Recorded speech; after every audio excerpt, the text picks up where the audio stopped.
ఉన్నామంటే ఉన్నత స్థానంలో అట్లాంటి అడ్వైజులు ఎన్నో పనిచేసినాయి సార్. Thank you sir. మీ ఆశీర్వాదాలు ఇంకా ఇలాగే ఎప్పుడు కొనసాగాలని కోరుకుంటున్నాం సార్. అలాగే పుష్పరెడ్డి సార్ గారు సార్ గురించి అయితే హాస్టల్ వాళ్ళు అప్పుడే చెప్తున్నారు ఏదో చెప్పే ఏమంటే మనం లెక్కల్లో ఏదో మిమ్మల్ని మర్చిపోలేకపోతున్నాం సార్. ఎందుకంటే అప్పుడు ఇప్పుడు అదే విధంగా ఉన్నారు కాబట్టి మా అందరికి అంతే కనబడుతున్నారు సార్. అలాగే మా బ్యాచ్ తరఫున స్వాగతం సుస్వాగతం సార్. తిరుపతి రెడ్డి సార్ గారు అంటే 3rd క్లాస్ 4th క్లాస్లో మేము 3rd క్లాస్ 4th క్లాస్ ఉన్నప్పుడు చెప్పినటువంటి సార్.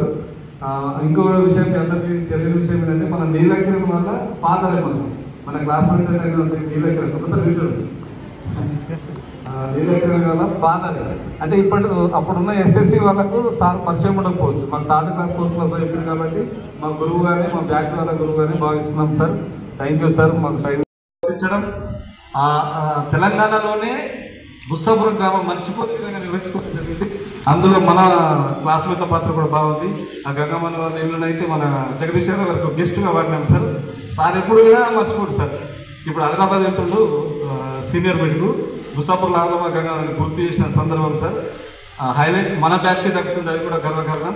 మన జిల్లాలో రాష్ట్ర స్థాయిలో ఉండిపోయే విధంగా నా ఆధ్వర్యంలో మన క్లాస్మేట్ బుస్సాపురంలో జరగడం జరిగింది. Thank you very much. ఇలాగే మరికొన్ని ప్రోగ్రాంలు ఇంకా చేసుకుందాం ముందు. మీ ప్రోత్సాహం ఖచ్చితంగా ఉండాలా. ఇది ఒక ఫ్యామిలీగా అనుకుందాం.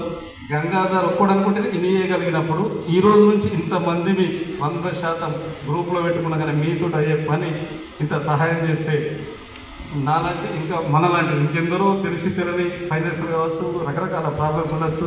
దానికి ఉదాహరణ చెప్పాలంటే ఒక డాక్టర్ అమ్మాయిని కల్పిస్తున్నాం. మెంటర్లో ఒక కమ్మలు ఉన్న అమ్మాయి గరీబ్ ఉంటే పీడీ ఆమెకు సంవత్సరానికి 56,000 ఖర్చు పెట్టి యూజీడీ చేపిస్తున్నాం సార్ మన ఆధ్వర్యంలోనే. బాల్కొండల అమ్మాయి ఒక స్పోర్ట్స్ కోటాలో డాక్టర్ సీట్ వస్తే బడ్జెట్ ఏంటంటే ఆమెకు కూడా ఒక 2 లక్షలు కేటాయించి మా ద్వారా స్పాన్సర్ చేయించి కూడా చేపిస్తున్నాం. సోషల్ వర్క్ చేస్తూనే ఉన్నాం. ఇన్స్పైర్ మాత్రం నాకు కొందరు చేసిన సహాయాన్ని గుర్తుపెట్టుకొని నేను కూడా చేయాలనే కోరికతో మాత్రమే చేస్తున్నా. పర్సనల్గా నాకు వచ్చింది ఏం లేదన్నా. వ్యక్తిగతంగా టైము రకరకాలుగా లాస్ అవుతాం. అయినా తెలిసినా కానీ చెయ్యాలనే తపన మాత్రం పోతలే. ఎందుకంటే ఎందరో కొందరు ఇప్పుడు ఎస్ఐ ప్రదీప్ ఎలా అయితే చెప్పిందో ఇంకెందరో బాగుపడే ఛాయిస్ ఉంది. మనం చేసే చిన్న పని ఒక ఎస్ఐ ఏంటంటే ఊళ్ళిపోదు అంటే ఆ లైఫే మారిపోయింది. అట్లా ఎందరు రైతులు మారే ఛాయిస్ ఉంది. మీరు సహాయం చేయాలని సహాయపడతారని ఆశిస్తూ ఈ అవకాశం ఇచ్చినందుకు ధన్యవాదాలు సార్. ఇంత టైం కూడా నేను ఫస్ట్ టైం మాట్లాడినాను sir. Thank you very much. Thank you sir.